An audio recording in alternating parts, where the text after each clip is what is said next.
What's going on, guys? As always, don't forget to like, subscribe, drop a comment. Without any further ado, we're gonna go ahead and jump right in.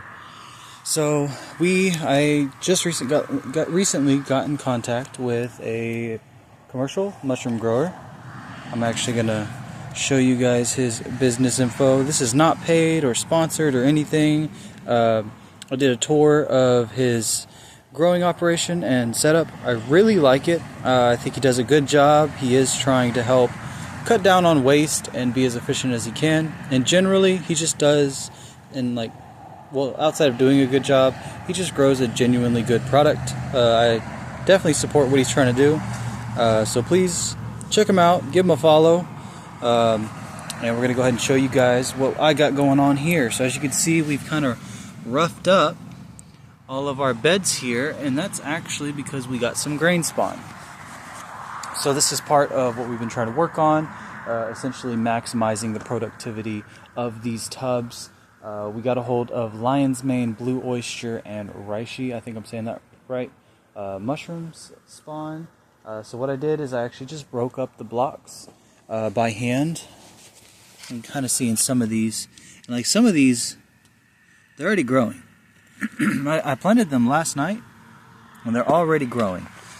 They're ready to spawn, so to speak. Just kind of threw them everywhere. I figured worst case scenario, if they don't take, they will break down.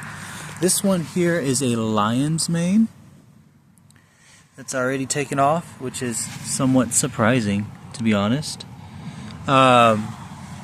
And then, of course, I believe over there we have a this is going to be blue oyster here. That tub's going to be blue oyster.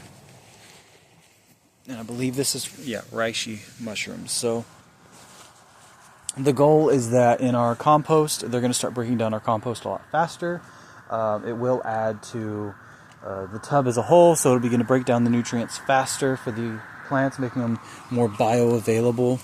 We also have holes all around the side of these tubs, and the goal of that is so that way the plants, as they grow up, especially like springtime when it's raining and cooler, they'll kind of shade, allow mushrooms to grow here.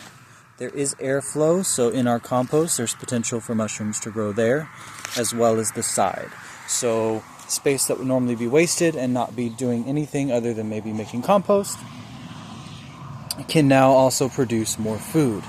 Another thing that we did think of is that if these tubs become like overly inoculated to a point to where it's like one solid mycelium cake, it's not really much in the way of soil, what we'll do is we'll go ahead and start adding compost red wiggler worms, because they will eat the mushrooms and kind of help break it down and just give these mycelium something of a predator. Each tub I put one inoculated grow bag of spawn in it. The problem and the reason we got these for free is that they were actually like infected with some sort of like probably like a green mold or something. So they were going to get thrown out, and this is just a way for us to kind of cut back on waste.